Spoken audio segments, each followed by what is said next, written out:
Njengomzalwane nje osindisiwe, kunento ezincane nje uNkulunkulu angifundisa zona, and lento lezi yazi kwezike zenzeke phambi kwethu singayinaki. Bazongifakazela abazalwane, kakhulukazi abazalwane bazongifakazela abazalwane. Uma ngabe ethi uNkulunkulu udeka itafula phambi kwezitha zethu, ubani okwaqaphela ukuthi izitha zethu akubi ilaba abangakholwa, kodwa izitha zethu kuba ilaba abakholwayo, bendlu ukukholwa laba esinabo. Ubani okwaqaphela lokho ukuthi uma uNkulunkulu ethi udeka itafula phambi kwezitha zami, izitha zami akubi abendlu ongakholwa, kodwa kuba abendlu yethu yokukholwa. Ubani okakunake lokho? Kade ngibuka something, mina-ke ngilo muntu-ke omzalwane mina ozihlola. Mina ngiyazihlola mina kakhulu. Mina angifuni ukuhamba noJesu, ngihambe nomoya ingcwele. Ngiyakwazi ukuzwa uma umoya ingcwele ngingasamuzwa kimi, ngisho content engasayizwa kimi engekho. Ngiyezwa ukuthi umoya kaNkulunkulu ngiyawuzwa ukuthi ekhonto eshodayo, uyabona.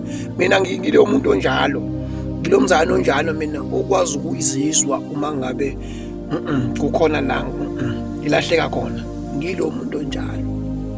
Izolo ebusuku ngiyacabanga nje, kukhona isigameko esike senzeka izolo. So kwakhona omunye-ke oyiclient lami, yabona, ovele nje wakhuluma nje ngendlela nje rough, ngendlela emangalisayo. Nakhona mekhuluma ngase ngi-understand imibuso ukuthi yabona-ke le asibambene inyama negazi la lena, kodwa imibuso le, yabona, ehlukene elwayo la, yabona, ngoba into ebeyikhuluma ibingahlangani nento ebekade iyinkinga encane. Ukukhuluma kwakhe kube kuningi kakhulu, wabona futhi ukuthi hayi imibuso, yabona, imibuso iyavukelana-ke manje la, yabona. So ngayi-understanda ngalo ndlela enjalo. Uma kusenjalo, umoya ingcwele angifundisa mina athi, uyazi nokuthi uma mina ngikhona empilweni yomuntu omzalwane, ngishintsha yonke into. Usho indlela yokwenza, indlela yokukhuluma, character yakhe, yonke into ngiyishintsha. Futhi uyakwazi futhi umzalwane futhi ukumuzwa wena mangabe engasakwazi, esengasekho kuye umzalwane. Uyamuzwa noma ekhuluma ukuthi angisekho, uyamuzwa noma enzani ubone ukuthi angisekho, yabona. So le antithembe ngabe ikhuluma engcumini ebusuku, ngaphinda futhi ngahlala phansi nami ngayi-check ukuthi kungabe mina-ke ngisa-right yini, yabona. Kungabe ngamoya ingcwele kumina usakhona kimi, yabona. Ngoba lento kamoya ingcwele ukuthi alahleke kithi akuzona into ezinkulu, akuyona zona ezinkulu lezi esiyibalekela. Le ezincane zona ziyasidla ezivini, yabona. So bengiyi-check-a-ke nami ukuthi kungabe nami Nkosi ngisa-right yini, yabona.